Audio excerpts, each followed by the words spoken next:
आत्महत्या करने पे मजबूर हो जाते हैं। गरीब और पिछड़े वर्ग के जो SC ST OBC और माइनॉरिटीज़ के, और जो गरीब हैं, महिलाएं हैं, कमज़ोर हैं, बच्चे हैं, ये सब तो न्याय की उम्मीद करते करते ही अदालतों से मर जाते हैं, आत्महत्या करने पे मजबूर हो जाते हैं, या सड़कों पे एड़ियाँ रगड़ रगड़ के भूखे मरने की स्थिति में आ जाते हैं। ये हमारे देश की सच्चाई है। तो क्या बाबा साहब डॉक्टर भीमराव अम्बेडकर का कानून और संविधान इतना कमज़ोर है कि अगर अदालतें हमें न्याय देने में देर कर रही हैं तो ये बिल्कुल बगैर ताकत के हो गया? नहीं। उसके लिए हम अम्बेडकरवादियों ने ख़ास तौर पे मिशन सेव कॉन्स्टिट्यूशन के, हमारी एग्जीक्यूटिव कमेटी की मीटिंग हुई थी कल, डिटेल में हमने उसका ये रास्ता निकाला है। अब जो भी पीड़ित और प्रताड़ित होगा, जैसे डॉक्टर रितु का केस है कि हम मॉडल केस की तरह लेके चल रहे हैं, तो उसमें हम खास तौर पे जो संविधान के सबसे बड़े रक्षक हैं, वकील, वो इनिशिएटिव लेंगे और अधिकारियों के पास हम मार्च करके जाया करेंगे ताकि उनको कानून का रास्ता बताया जाए।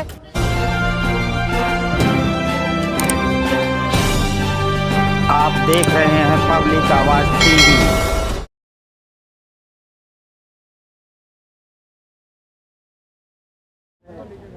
डॉक्टर रितु के ऊपर कल जो हमला हुआ था, एक और इंस्टीट्यूशनल मर्डर की कोशिश जो की जा रही है RSS और BJP द्वारा, उनके सहयोगियों द्वारा, उसको नाकाम करने के लिए अम्बेडकरवादियों ने जो तरीका सोचा है वो हम आप सब लोगों के साथ शेयर करना चाहते हैं।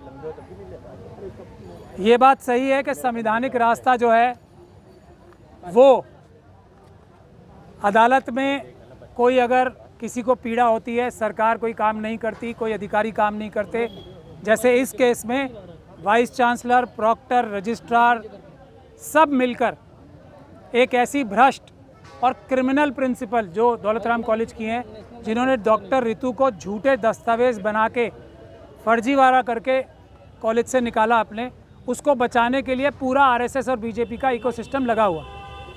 अगर हम इन सब के खिलाफ भी हमें कोई ग्रीवेंस है, ये बात सही है। हमारा संविधान ये कहता है कि हम अदालत का रास्ता करें, लेकिन उससे पहले संविधान ये भी कहता है, जो बाबा साहब डॉक्टर भीमराव अम्बेडकर ने बनाया है, हम अदालत क्यों जाते हैं? हम अदालत इसलिए जाते हैं कि कोई अधिकारी जिसको संविधान द्वारा अधिकार प्राप्त हैं, जो हमारा नौकर है देश की जनता का, वो अपना काम ठीक से नहीं कर रहा, बेईमानी कर रहा है। जैसे इस यूनिवर्सिटी की, दिल्ली यूनिवर्सिटी की कॉलेज, दौलतराम कॉलेज की प्रिंसिपल सविता रॉय कर रही हैं बेईमानी से और क्रिमिनल एक्टिविटीज़ कर रही हैं। अगर वो ठीक से काम नहीं करते, जैसे वाइस चांसलर ठीक से काम नहीं कर रहे, जैसे रजिस्ट्रार ठीक से काम नहीं कर रहे, क्रिमिनल का साथ दे रहे हैं, प्रॉक्टर एक क्रिमिनल का साथ दे के डॉक्टर रितु पे हमला करा रही है, तो अगर ये लोग अपनी ड्यूटीज़ में फेल होते हैं तभी हम अदालत के पास जाते हैं। लेकिन एक और संविधानिक, आपको सबको पता है, हमारे चीफ जस्टिस हैं आज के या उससे पहले भी, और देश में इस बात में कोई बहस का विषय नहीं बचा है कि अदालतों में justice delayed is justice denied हो ही जाता है।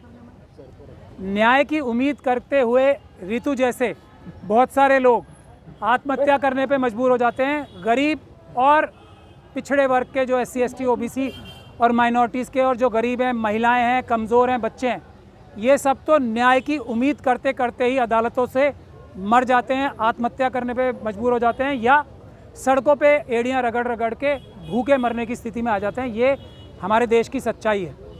तो क्या बाबा साहब डॉक्टर भीमराव अम्बेडकर का कानून और संविधान इतना कमज़ोर है कि अगर अदालतें हमें न्याय देने में देर कर रही हैं तो ये बिल्कुल बगैर ताकत के हो गया? नहीं। उसके लिए हम अम्बेडकरवादियों ने ख़ास तौर पे मिशन सेव कॉन्स्टिट्यूशन के, हमारी एग्जीक्यूटिव कमेटी की मीटिंग हुई थी कल, डिटेल में हमने उसका ये रास्ता निकाला है। अब जो भी पीड़ित और प्रताड़ित होगा, जैसे डॉक्टर रितु का केस है कि हम मॉडल केस की तरह लेके चल रहे हैं, तो उसमें हम ख़ास तौर पे जो संविधान के सबसे बड़े रक्षक हैं, वकील, वो इनिशिएटिव लेंगे और अधिकारियों के पास हम मार्च करके जाया करेंगे ताकि उनको कानून का रास्ता बताया जाए और उनको ये बात समझाई जाए कि आप कानून द्वारा, संविधान द्वारा बाध्य हो, अपनी कार्रवाई करो। जैसे डॉक्टर रितु के ऊपर कल का हमला,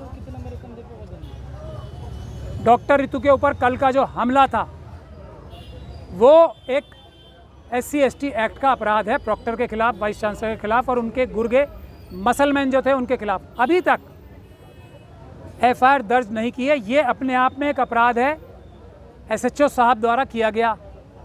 और जो दूसरे पुलिस अधिकारी यहाँ पे आके हमसे बयान भी ले चुके हैं, रिटर्न में ले चुके हैं, उन सब ने अपराध किया है। ये अपराध का बोध दिलाने, ये अपराध की याद दहानी कराने अभी एक वकीलों की टीम मॉरिस नगर थाने यहाँ से पैदल चल के जाएगी और उनको बताएगी कि एसएचओ साहब आप एक अपराध कर रहे हो, कृपा करके ये अपराध ना करो, नहीं तो वकीलों की टीम यहाँ पे रोज़ मॉरिस नगर थाने अब जाना शुरू करेगी। हम लोगों की टीम जाया करेगी और उनके सामने रोज़ गुहार लगाएगी कि आप, अदालत की बात तो अलग है, आप ड्यूटी बाउंड हो, आपकी जिम्मेदारी संविधान ने लगाई है कि आप इसमें एफआईआर करो, डॉक्टर रितु को सुरक्षा दिलाओ और वाइस चांसलर के खिलाफ एक्शन लो, प्रॉक्टर के खिलाफ एक्शन लो, रजिस्ट्रार के खिलाफ एक्शन लो। उनके जो मसलमैन अभी भी यहाँ सामने दन्नाते हुए घूम रहे हैं, डॉक्टर रितु की जान को खतरा है आज भी उनसे, तो उन सभी के लिए आप आगे बढ़ो और काम करो, किसी राजनीतिक दबाव में मत आओ। किसी, हमारे जो अमित शाह जी हैं, हमें पता है वो बहुत दबाव बनाते हैं पुलिस के अधिकारियों के ऊपर, अमित शाह जी के दबाव में मत आओ, किसी के दबाव में मत आओ। आप संविधान के हिसाब से, कानून के हिसाब से काम करो। हमारे बीच में यहाँ एक शेर सिंह वाल्मीकि जी, जिनकी हत्या मनुवादी मानसिकता के लोगों ने की थी और मनुवादी मानसिकता की पुलिस ने, जो भ्रष्ट अधिकारी थे, उनकी हत्या की थी, उनकी फैमिली भी यहाँ आई हुई है। डॉक्टर रितु एक मिसाल बनेंगी हर पीड़ित और प्रताड़ित का। अदालत से पहले कैसे न्याय लेना है, उसके लिए हम डॉक्टर रितु के केस को एक मॉडल बनाना चाहते हैं, जिसके लिए, जिस कड़ी में आज एक शेर सिंह वाल्मीकि साहब की जो हत्या की गई थी गुड़गांव में, उनकी फैमिली भी आई है। तो आप उनकी भी व्यथा सुन के जाएं तो आपको पता लगेगा इस देश में क्या क्या अन्याय हो रहे हैं। कल भी एक शेड्यूल कास्ट बच्ची का हमारे रेप हुआ है उत्तर प्रदेश में, और किस तरह से गंदी और घिनौनी मानसिकता के लोग मध्य प्रदेश में मेरे ख्याल से हुआ है। मंदिर में किसी जो मंदिर में पुजारी थे, उन्होंने उस बच्ची के साथ रेप किया। अभी तक उसमें भी हमारी जानकारी के हिसाब से SC/ST एक्ट में कोई एफआईआर दर्ज नहीं हुई। तो मेरा यही कहना था। अभी हम यहाँ से थोड़ी देर में मार्च शुरू करेंगे। आप सभी लोगों से गुजारिश है कि हमारे साथ चलें। Thank you.